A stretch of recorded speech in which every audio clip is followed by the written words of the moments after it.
Hello plus 2 class. I hope you all are fine beta. Today we are discussing the last topics of this chapter, that is an imperial capital Vijayanagara. आज हम बात करेंगे कि जो विजयनगरा के information हमें इतनी मिली, ये जो चैप्टर हमारी बुक में पब्लिश किया गया है, तो ये जो सारी इन्फॉर्मेशन है वो कैसे कलेक्ट हुई थी. जैसे कि हमें बहुत अच्छे से पता है कि जो विजयनगर था वो बहुत ही रुइन हालत में मिला था आर्कियोलॉजिस्ट को, या हम कहेंगे हिस्टोरियंस को, या जो भी स्कॉलर्स थे. तो ये सारी इन्फॉर्मेशन कैसे कलेक्ट की गई थी उसके बारे में हम डिस्कस करने जा रहे हैं. तो हमारे टॉपिक का जो नेम रहेगा that is plotting places, temples and bazaars. We all are well known about that. जो कॉलोनल मैकेंजी थे उन्होंने मैप बनाया था. सबसे पहला मैप जो था विजयनगरा का वो मैकेंजी द्वारा बनाया गया था. तो उनसे काफ़ी ज़्यादा विजयनगर के बारे में इंफॉर्मेशन कलेक्ट हुई थी. So let's start the topic. तो विजयनगर के बारे में हमें जो ये इतनी इन्फॉर्मेशन मिली, या ये चैप्टर में जो हमें पता लगा, तो वो क्या पता लगा कि विजयनगर के बारे में हमें किस किस से पता चला था. फोटोग्राफ से. जितनी भी हमारी बुक में या हमारे चैप्टर्स में विजयनगर की फ़ोटोग्राफ्स हैं वो उसी टाइम की फ़ोटोग्राफ्स क्लिक की गई हैं जब ये सारा रिसर्च वर्क जो था विजयनगर के टाइम के लिए किया जा रहा था. तो फोटोग्राफ्स हमारा मेन रिसोर्स रहेगा विजयनगर की इन्फॉर्मेशन कलेक्ट करने के लिए. प्लान्स, एलिवेशन ऑफ स्ट्रक्चर, जो स्ट्रक्चर वहाँ पर मिले थे,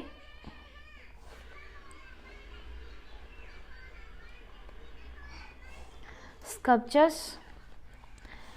तो इन सारी चीज़ों से हमें पता चला था विजयनगर के बारे में. तो हमें ये भी पता है कि जो मैकेंजी थे उन्होंने क्या किया था, इन्फॉर्मेशन को इकट्ठा किया था. तो मेन जो क्रेडिट जाएगा विजयनगर की इन्फॉर्मेशन को कलेक्ट करने के लिए दैट गोज़ टू मैकेंजी. तो मैकेंजी ने क्या किया था, सबसे पहले इन्फॉर्मेशन कलेक्ट करने का काम किया था.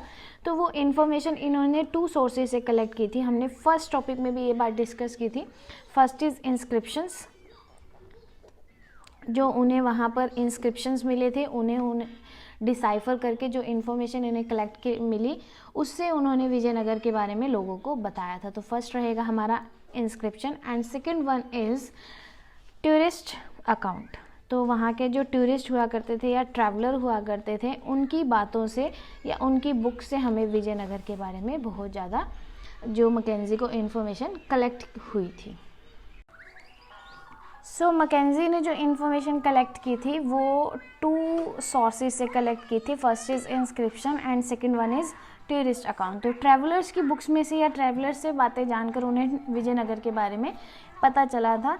और जैसे हमें पता ही है कि आर्कियोलॉजिस्ट वर्क करने से पहले गवर्नमेंट की परमिशन लेनी होती है. तो ऐसे कौन से डिपार्टमेंट थे जिन्होंने अग्री किया था विजयनगर के बारे में क्या कहते हैं, विजयनगर की हिस्ट्री के बारे में जानने के लिए मोटिवेट किया था.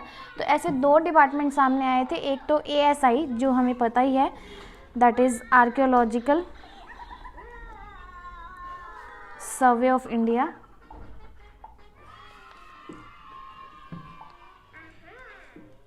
And second one is Karnataka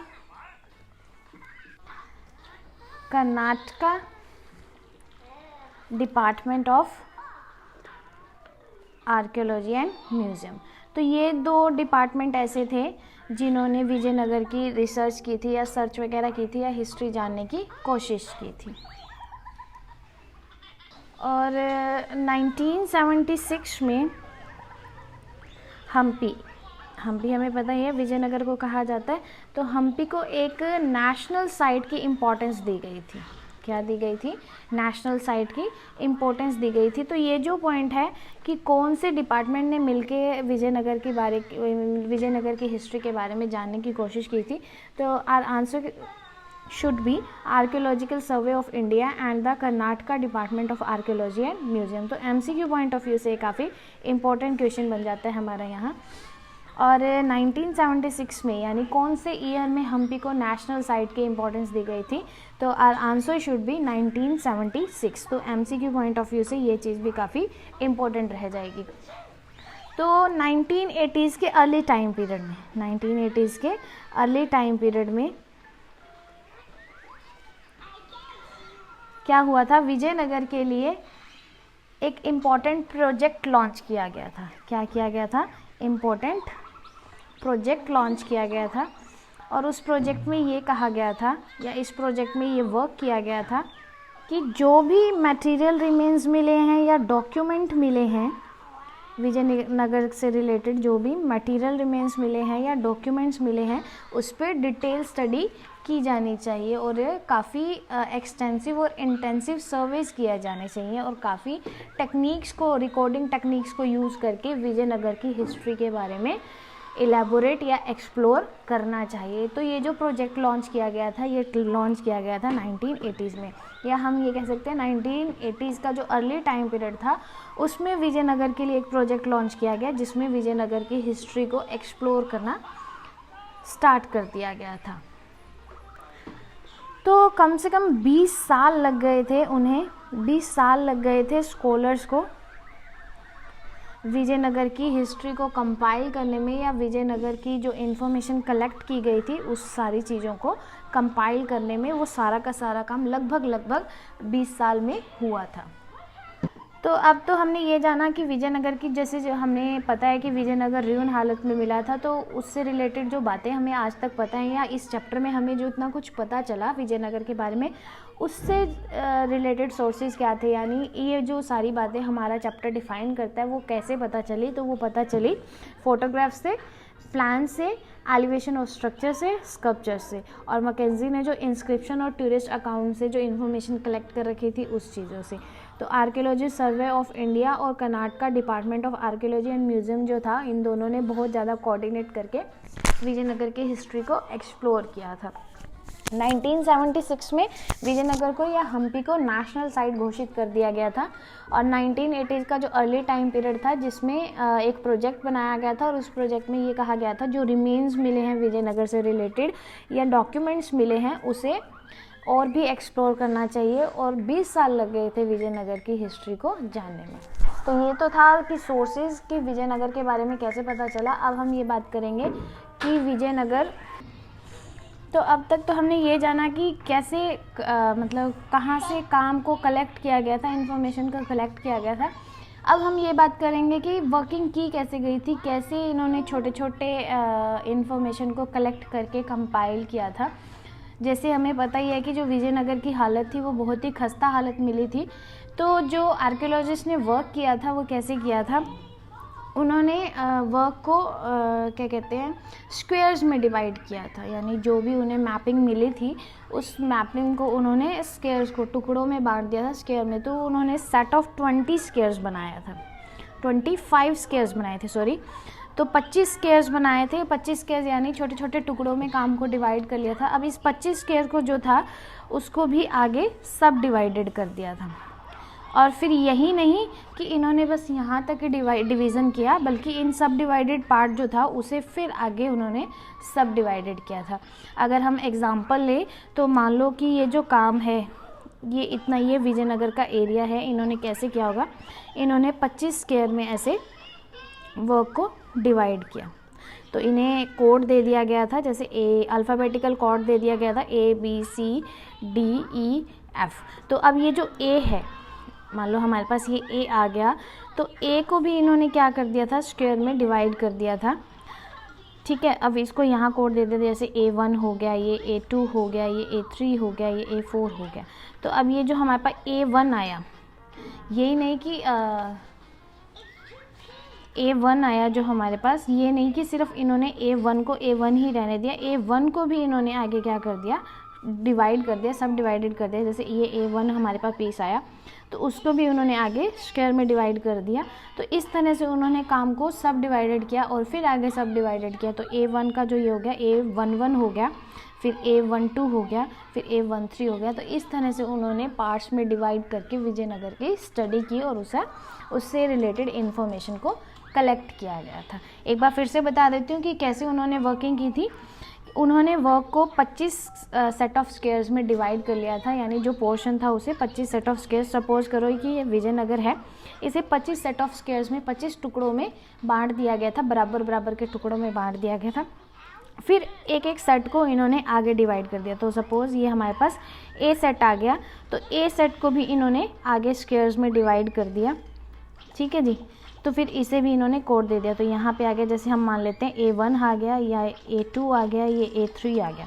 तो अब A1 को भी इन्होंने आगे क्या कर दिया, फर्दर डिवाइड कर दिया। तो A1 के भी आगे इन्होंने स्क्वायर्स बना दिए और उसे डिवाइड कर दिया, जैसे A11, A12, A13। तो इस तरह से इन्होंने छोटे छोटे पार्ट को स्टडी किया, डीपली स्टडी किया और इन्फॉर्मेशन कलेक्ट की विजयनगर के बारे में और उसे कंपाइल किया, जो हमारे पास सामने फ़ोटोज़ आ जाती हैं या जो हमारे पास चैप्टर की फॉर्म में इन्फॉर्मेशन आ जाती है। तो इस तरह से विजयनगर के बारे में जो था काम किया गया था और ट्रेसेस किए गए पाथ के भी, बाजार्स के भी, टेम्पल्स के भी, और जो जो पैलेसेस वहाँ पे मिले उन्हें बहुत अच्छे से ट्रेस किया गया था। श्राइन्स जो उन्हें छोटी छोटी मिली थी। तो इन सारी बातों से क्या किया गया था, विजयनगर की इन्फॉर्मेशन को कलेक्ट किया गया था। ये देखिए, ये जो पिक्चर है ये आपकी बुक में दे रखी है 189 पेज नंबर पे। तो ये जो वर्क था इसे 25 सेट ऑफ स्क्वायर्स में डिवाइड कर दिया गया, ठीक है। तो अब ये 25 सेट ऑफ जो है उसे भी आगे सब डिवाइडेड कर दिया गया। जैसे इन्होंने एन को क्या कर दिया, आगे सब डिवाइडेड कर दिया। तो ये देखिए NA, NB, NC। तो फिर NA को भी आगे क्या कर दिया गया, फर्दर डिवाइड कर दिया गया। जैसे NA1 आ गया, NA2 आ गया, NA3 आ गया। तो इस तरह से जो वर्किंग थी वो वहाँ पे विजयनगर को समझने के लिए या विजयनगर की हिस्ट्री को एक्सप्लोर करने के लिए आर्कियोलॉजिस्ट के द्वारा की गई थी।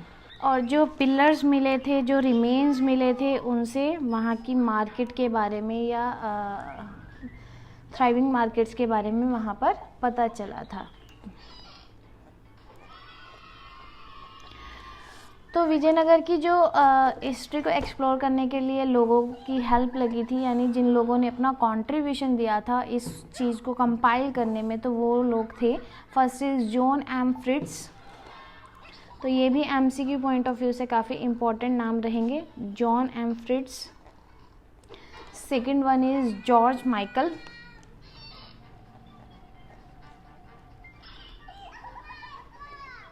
and the third one is MS Nagaraja Rao. MS Nagaraja Rao।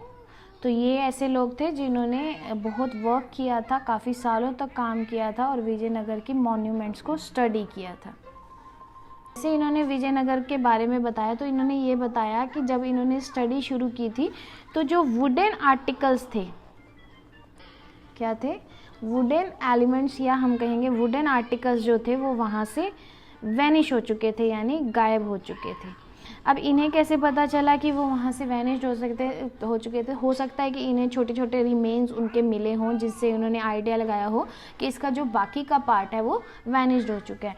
और साथ ही साथ इन्होंने और कहाँ से जानने की कोशिश की थी, स्टोन स्ट्रक्चर से जानने की कोशिश की थी। और स्टोन स्ट्रक्चर पे क्या की गई थी, इंस्क्रिप्शंस की गई थी और इन इंस्क्रिप्शंस को डिसाइफर करके इन्होंने वहाँ की इंफॉर्मेशन को कलेक्ट किया था। और ऐसी डिस्क्रिप्शन जो ट्रैवलर्स द्वारा छोड़ी गई थी, यानी वहाँ के जो ट्रैवलर्स हुआ करते थे उन्होंने इंस्क्राइब करा रखा था और उन्हें रीड करके उन्हें काफ़ी ज़्यादा कुछ पता चला था।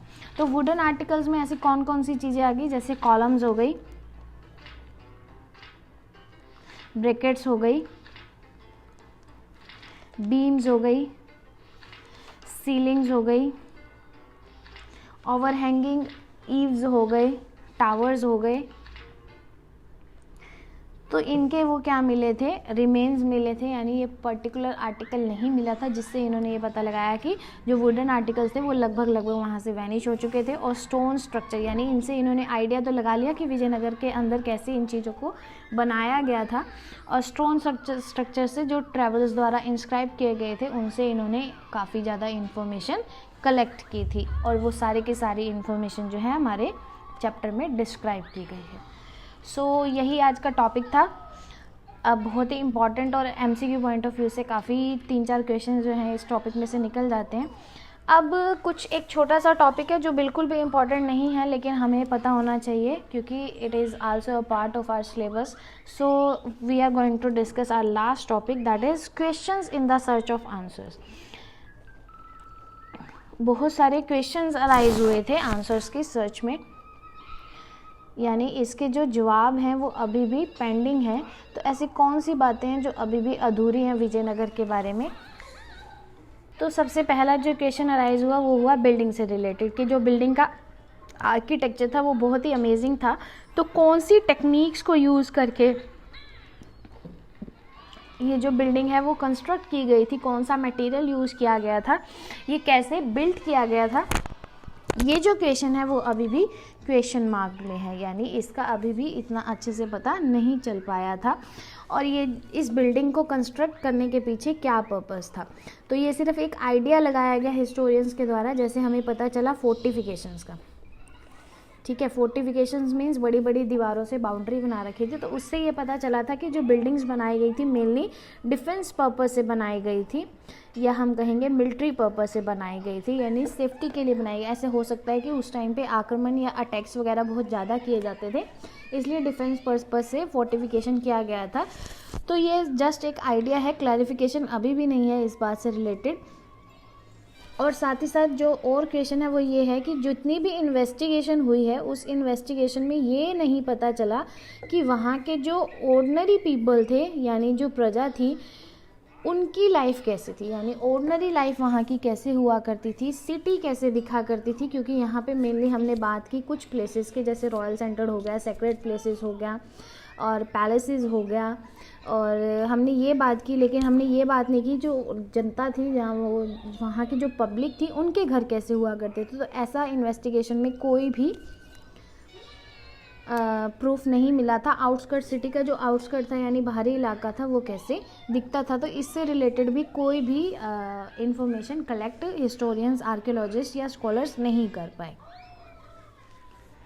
और एक क्वेश्चन ये अराइज हो जाता है कि जब रॉयल सेंटर बनाया गया था, जैसे इसका नाम है रॉयल यानी शाही, तो अभी तक ये इन्फॉर्मेशन कलेक्ट नहीं हो पाई कि जो रॉयल सेंटर है वो ऑर्डिनरी पीपल के लिए था या नहीं था, यानी जो साधारण लोग थे वो इस सेंटर में आ जा सकते थे या नहीं आ जा सकते थे।